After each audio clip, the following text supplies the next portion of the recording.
Assalamualaikum warahmatullahi wabarakatuh. Halo semuanya, kembali lagi dengan saya Mia Kusmiati dari SMKN 1 Garut, kelas 10 MPL 2. Di sini saya akan mempresentasikan suatu materi mengenai layanan bisnis dan logistik sesuai standar yang ditentukan. Presentasi ini dilakukan untuk memenuhi salah satu tugas dari guru mata pelajaran dasar-dasar kejuruan manajemen perkantoran dan layanan bisnis, yaitu Ibu Fitri Laylasari SPDI yang saya hormati. Baik, saya lanjut ke slide kedua, yaitu mengenai konsep layanan logistik. Pertama, pengertian layanan bisnis bidang logistik. Tentunya masih banyak para ahli yang menjelaskan mengenai pengertian layanan bisnis bidang logistik ini. Akan tetapi, saya hanya mengambil satu saja yang tentunya bisa saya mengerti, yaitu pengertian logistik menurut Brooke dalam Lessons 2000. Logistik adalah suatu integrasi dari manajemen pengadaan, persediaan, transportasi, serta juga kegiatan atau aktivitas pergudangan di dalam menyediakan atau mempersiapkan alat atau cara yang berbiaya efektif untuk kemudian memenuhi kebutuhan pelanggan, baik itu untuk internal ataupun eksternal. Jadi, dapat saya simpulkan bahwa pengertian manajemen logistik adalah penerapan fungsi manajemen aktivitas logistik untuk menggerakkan personal dan barang secara lebih efisien dan efektif. Selanjutnya, di slide ketiga terdapat fungsi-fungsi manajemen logistik, yaitu 1. Perencanaan dan pemenuhan kebutuhan. Kegiatan dalam fungsi perencanaan ini meliputi aktivitas analisa produk yang digunakan, skala prioritas sampai ketersediaan produk. Pada proses ini, harus memperhatikan ketersediaan anggaran dan sumber-sumber pendukung lainnya sehingga pelanggan akan dengan mudah mengakses informasi suatu produk. Kedua, penganggaran fungsi. Penganggaran ini berfungsi dalam hal adalah memastikan bahwa kebutuhan pengadaan barang sudah sesuai dengan anggaran yang dimiliki perusahaan atau tidak. Ketiga, fungsi pengadaan. Saat terjadi kesesuaian terhadap anggaran, maka proses pengadaan barang akan dilanjutkan dengan pengadaan. Kegiatan yang dilakukan mulai dari membentuk tim pengadaan barang, memilih proses lelang atau pembelian, melakukan pengecekan kesesuaian terhadap barang yang dibeli sampai pada pengurusan pada tahap penyaluran dan penyimpanan. Keempat, penyimpanan dan penyaluran. Fungsi penyimpanan dilakukan setelah adanya penyerahan barang dari proses pembelian atau pengadaan untuk selanjutnya disalurkan ke pihak yang berkepentingan sesuai SOP perusahaan. 5. Pemeliharaan. Fungsi pemeliharaan dalam manajemen logistik berupa aktivitas yang dilakukan agar dalam proses penyimpanan barang tidak akan cepat rusak. 6. Penghapusan. Kegiatan penghapusan dilakukan untuk memisahkan barang yang sudah rusak, memperbaiki dan menggantinya dengan yang sesuai. 7. Pengendalian. Manajemen logistik juga berfungsi sebagai pengendalian dari fungsi-fungsi yang ada, mulai dari perencanaan, penganggaran, pengadaan, penyimpanan, pemeliharaan, dan penghapusan. Tujuannya adalah untuk memastikan seluruh fungsi logistik bisa dilakukan sesuai dengan yang diharapkan. Lanjut, di slide keempat terdapat tujuan layanan bisnis logistik. Pertama, tujuan utama dari manajemen layanan logistik pada prinsipnya fokus pada pencapaian tujuan organisasi agar dapat lebih efisien dan efektif. Kedua, tujuan berdasarkan aktivitas yang dilakukan dari layanan bisnis logistik adalah 1. Persediaan barang dilaksanakan dengan kuantitas dan kualitas yang benar. 2. Menekan pengeluaran dana untuk pengadaan karena fungsi pemeliharaan dan penyimpanan dilakukan dengan baik. 3. Mendukung setiap fungsi manajemen dalam mewujudkan efisiensi, efektivitas untuk mencapai tujuan perusahaan. Selanjutnya, di slide yang kelima terdapat manfaat layanan bisnis logistik. 1. Persediaan. Dari segi persediaan barang, manfaat manajemen logistik dapat dirasakan adanya ketersediaan barang yang mencukupi atau sesuai dengan kebutuhan perusahaan. Bahkan jarang terjadi keterlibatan atau keterlambatan barang sehingga setiap kegiatan akan terakomodir semuanya.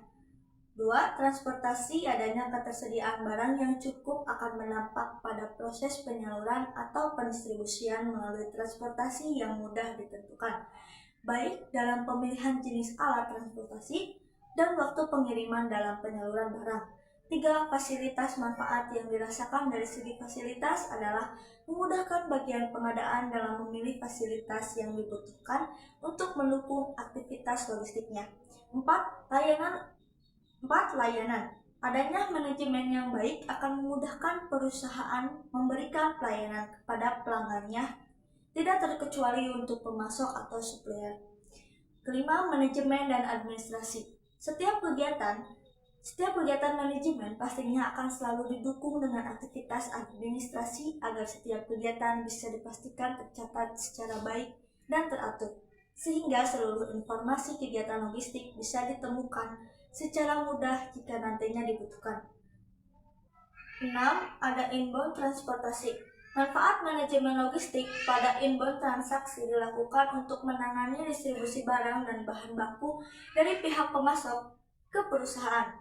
Perusahaan akan berpotensi mendapatkan kerjasama yang baik dengan pihak pemasok yang mempunyai kualitas bahan baku dan kualitas terbaik dengan menerapkan manajemen persediaan yang baik. 7. Outbound transportasi. Aktivitas manajemen logistik akan menangani distribusi yang baik dari pihak perusahaan ke pihak konsumen dan mampu memastikan pengantaran barang bisa dilakukan dengan baik. 8. Pemecahan masalah. Setiap proses penyediaan barang pasti akan ada saja masalah yang bisa terjadi. Dengan menerapkan manajemen logistik, maka setiap permasalahan tersebut bisa diatasi dan juga diantisipasi dengan cepat, tepat, dan akurat. 9. Informasi kepada konsumen. Biasanya, setiap konsumen ada saja yang melakukan tracking pada pengiriman barang yang dipesannya. Dengan hadirnya manajemen logistik yang baik, maka penyampaian informasi tentang distribusi suatu barang akan bisa dilakukan secara rapih. 10. Kepercayaan dari konsumen. Tingkat kepercayaan konsumen yang lebih besar kepada perusahaan akan hadir jika ada pelayanan terbaik, baik itu dalam hal penyampaian informasi, ketepatan waktu, serta pelayanan yang baik. Hal tersebut akan berujung pada timbulnya loyalitas konsumen pada suatu brand. Di slide ke-6 terdapat komponen manajemen logistik. Komponen dalam manajemen logistik merupakan unsur-unsur yang membentuk adanya aktivitas fungsi yang saling bekerja sama dan terinteraksi dalam kegiatan pelayanannya. Komponen yang dimaksud adalah A. Struktur lokasi fasilitas. Keberadaan fasilitas yang berupa gudang, pabrik, atau pengecer merupakan komponen utama dalam layanan logistik. Karena jauh dekatnya lokasi dari pemasok ke tempat penyimpanan akan menimbulkan biaya transportasi yang tinggi. B. Transportasi. Transportasi merupakan komponen yang dapat menyelesaikan layanan logistik kepada pihak pelanggan.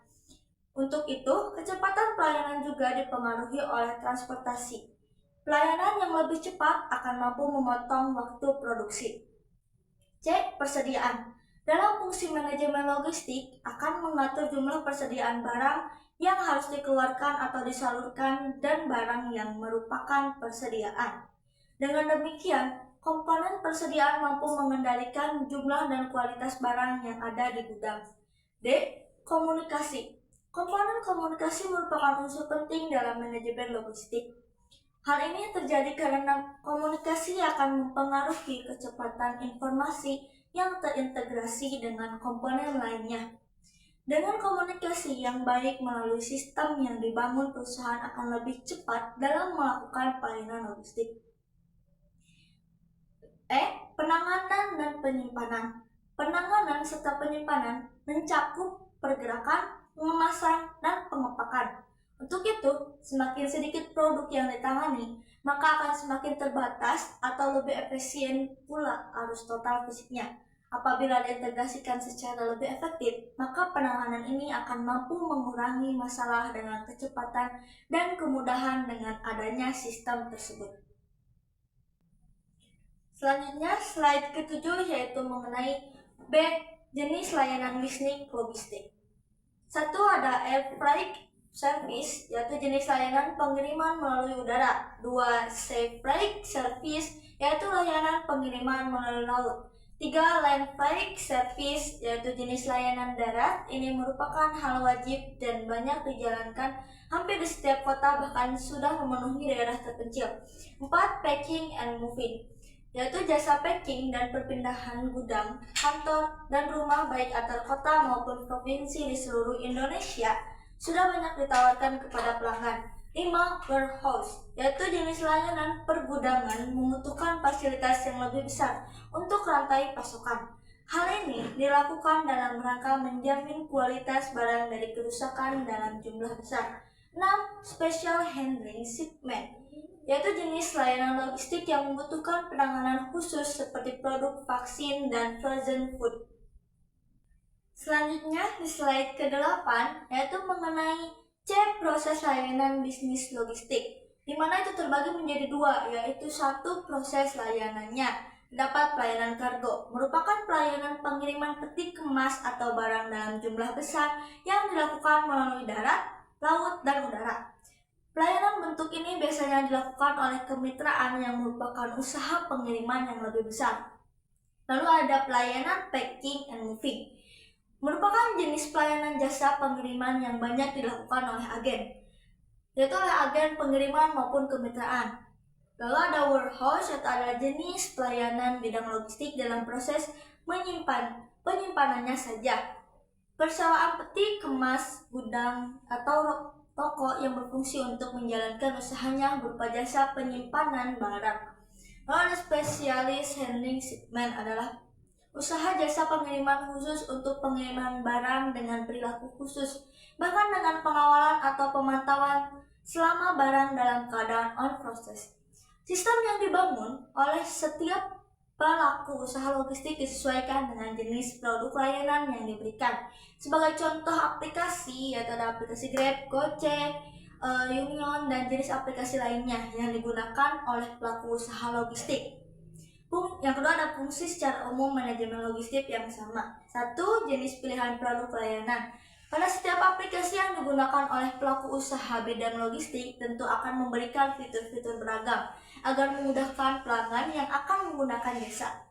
Aneka jenis produk jasa ditampilkan pada setiap aplikasi pada halaman utama. 2. Jarak pengiriman. Untuk dapat menentukan harga, pelanggan akan melakukan pemilihan pada menu pengiriman yang menunjukkan data lokasi awal ke lokasi tujuan. 3. Lama atau waktu pengiriman. Langkah yang lain dalam sistem aplikasi biasanya juga terdapat jenis layanan menurut waktu penyampaiannya. Ada yang kilat, biasa, cepat, dan sebagainya disesuaikan dengan istilah yang digunakan oleh masing-masing perusahaan logistik. 4. Ongkos pengiriman. Dari ketiga data di atas, sistem akan dengan mudah menentukan berapa ongkos kirim atau biaya yang dikeluarkan untuk membayar jasa pengirimannya. Kelima, ada proses pembayaran yang dapat dilakukan. 6. Konektivitas layanan on process. Dengan selesainya proses order atau pendaftaran, maka barang akan diberi label on process, artinya barang dalam proses pengiriman. 7. Pasca layanan, merupakan sistem yang mengatur proses setelah barang sampai di gudang dan diterima oleh pemiliknya. Selanjutnya di slide ke-9 yaitu mengenai D. Penggunaan dokumen layanan logistik. 1. Ada shipping instruction, adalah dokumen yang oleh pihak penjual barang atau shipper dan pihak kedua yaitu perusahaan pelayaran.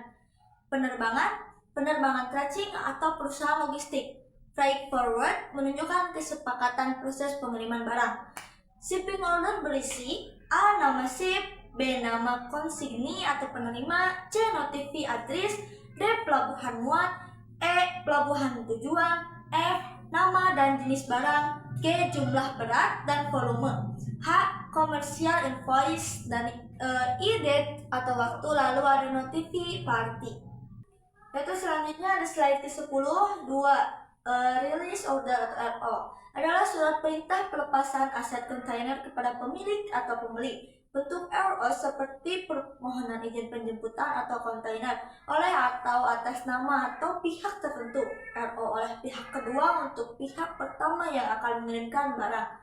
Dalam RO berisi A. Barcode yang nantinya di-scan saat barang sedang berada di depo untuk melakukan pemilihan kontainer. B. RO number atau nomor resi RO.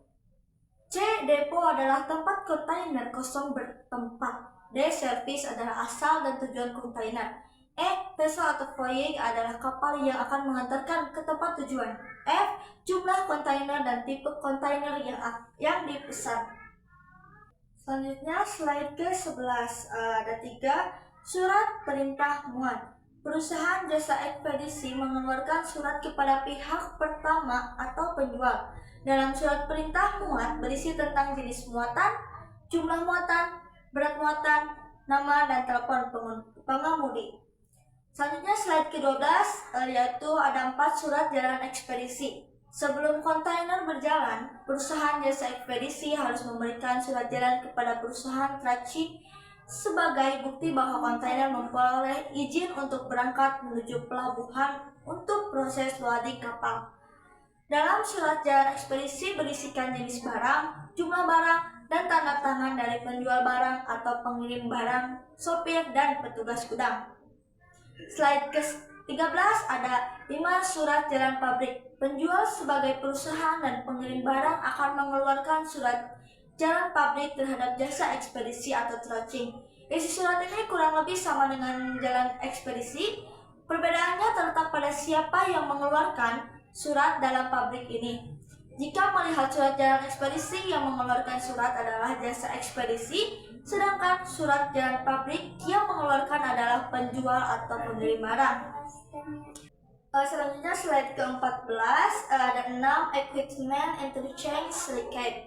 Dokumen ini juga mencakup informasi kerusakan pada kontainer untuk proses identifikasi kepada pihak yang bertanggung jawab. AIR terdapat 2 macam, yaitu AIR pelabuhan asal dan pelabuhan tujuan. AIR berisikan A. daftar nomor peti kemas, B. kode kapal dan pelayaran, C. posisi susun, D. posisi penyimpanan. Selanjutnya slide ke-15 ada 7. Bill of lading adalah istilah yang sering digunakan dalam proses shipping. Lebih singkatnya, surat perjanjian pengangkutan antara shipper atau pengirim atau konsignee atau penerima dengan carrier pelayaran. B atau WL sendiri merupakan informasi lengkap mengenai nama pengirim, nama kapal, data muatan, pelabuhan muat dan pelabuhan bongkar, rincian proyek, cara pembayarannya, nama konsignee, jumlah B atau L, dan tanda tangan. Selanjutnya ada slide ke-16, 8, delivery order. Yaitu sebuah dokumen yang berperan sebagai surat perintah penyerahan barang yang telah dipesan dengan kesepakatan bersama antara penjual atau pengirim dan pembeli atau penerima yang ditujukan kepada gudang perusahaan. Fungsinya adalah A. sebagai keterangan resmi terhadap pembelian barang dari pihak penjual kepada pihak pembeli. B. Memberikan rincian barang secara jelas. C. Sebagai tanda bukti bahwa pembeli telah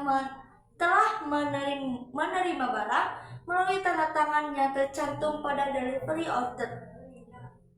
Selanjutnya, slide ke-17, 9. Invoice. Invoice adalah dokumen yang memuat catatan-catatan detail mengenai suatu barang, terutama produk yang telah dibeli oleh pelanggan beserta harga yang telah disepakati, sebagai bukti transaksi dan digunakan untuk penagihan. Maka invoice dibuat dalam rangkap 3, 1 lembar untuk pembeli, 1 lembar untuk penjual, dan 1 lembar untuk arsip atau dokumen. Selanjutnya, dengan nota yang ditulis oleh Muhammad Idris menyebutkan ada 3 jenis invoice dalam transaksi perusahaan. A. Invoice biasa adalah invoice yang jadi standar dalam berbagai macam transaksi dan berisi informasi penjualan. B. Invoice konsuler adalah faktur yang biasa digunakan dalam transaksi perdagangan internasional. C. Invoice pro forma adalah invoice yang dikirimkan secara bertahap.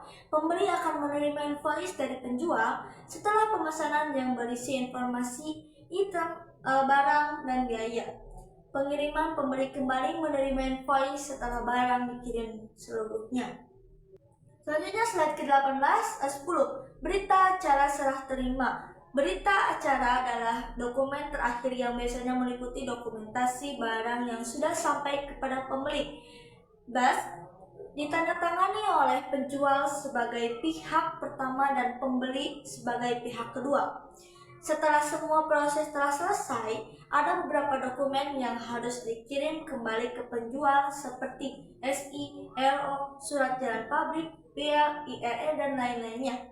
Pada dasarnya, pengiriman dan pengembalian kontainer adalah hal yang sama prosesnya. Selanjutnya, slide ke-19 ada pengelolaan peralatan dan sumber daya layanan logistik. Sebagai sebuah supply chain manajemen dalam pelaksanaan operasionalnya, tidak terlepas dari peralatan dan sumber daya yang mendukung lancarnya kegiatan sehari-hari. Untuk itu, peralatan apa saja sih yang dibutuhkan untuk menyelenggarakan proses layanan logistik ini? Berikut dijelaskan sebagai peralatan dan sarana dalam layanan logistik. 1. Untuk jasa layanan pengiriman kargo, tentu dibutuhkan mitra jasa lain berupa jasa transportasi baik laut, udara, maupun darat.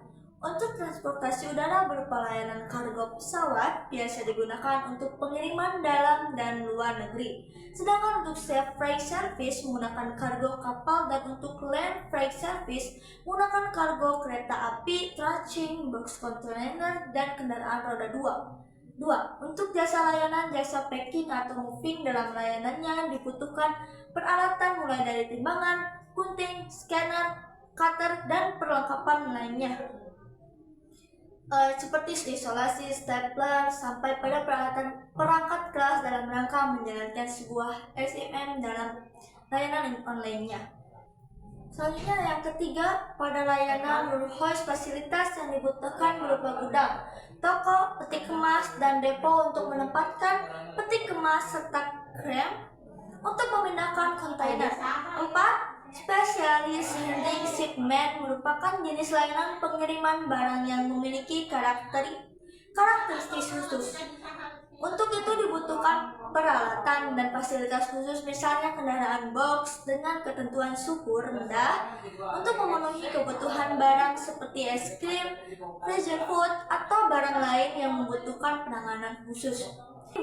Ada personil yang komponen di bidang logistik. Dalam rangka mewujudkan tujuan pelayanan dalam bidang logistik dapat berjalan secara efisien dan efektif, tentu dalam prosesnya didukung oleh tenaga atau personil yang kompeten di bidangnya.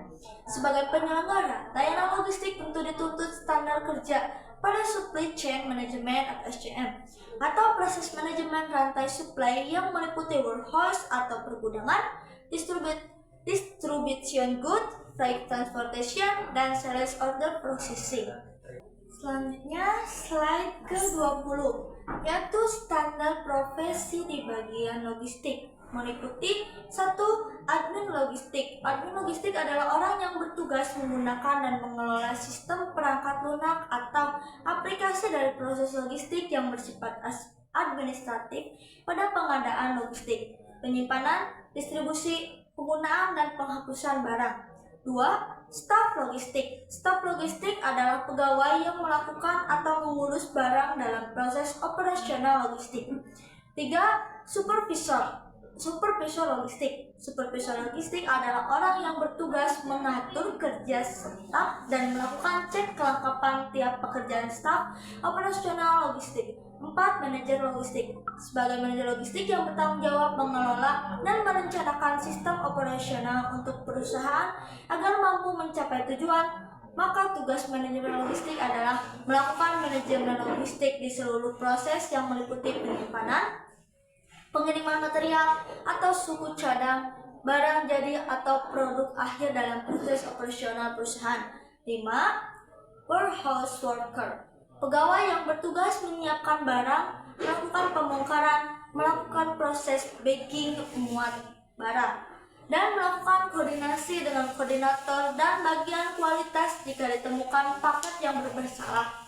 6. Kurir dan driver, yaitu sebutan kurir biasanya untuk petugas pengiriman dengan kendaraan roda 2 atau motor, dan driver digunakan untuk petugas pengiriman menggunakan roda 4 atau lebih seperti mobil, box, truk.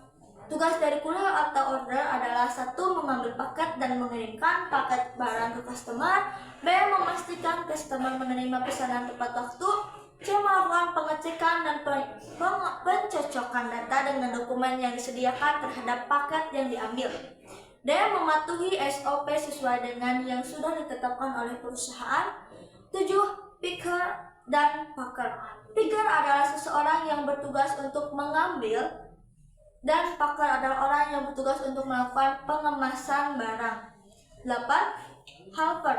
Bagian ini mirip dengan prosesi cleaning service, dan jadi tugasnya adalah melakukan pembersihan pada area logistik, memeriksa racking dan shelving logistik, membantu staf logistik, dan membantu persiapan logistik. 9. Quality control. Quality control adalah bagian kualitas logistik yang bertugas untuk melakukan pengecekan barang masuk dan keluar menurut aturan standar, kondisi fisik barang dan waktu expired barang, serta membuat laporan hasil pengecekan barang masuk dan keluar, menginformasikannya, dan melakukan perawatan pada mesin bantu kualitas yang digunakan. Yang terakhir ada 10. Operator forklift. Operator forklift adalah orang yang bertugas mengemudikan forklift untuk membawa hasil produksi menggunakan palet yang kemudian disusun dalam racing, menaik turunkan barang dari racing, mengirim palet sesuai standar, membuat laporan harian pada buku operator forklift, menjaga dan merawat forklift. Nah, itu saja yang bisa saya sampaikan. Mohon maaf bila ada kekurangan dalam penyampaian atau penyampaian materi yang kurang dimengerti. Terima kasih. Wabillahi taufiq wal hidayah. Wassalamualaikum warahmatullahi wabarakatuh.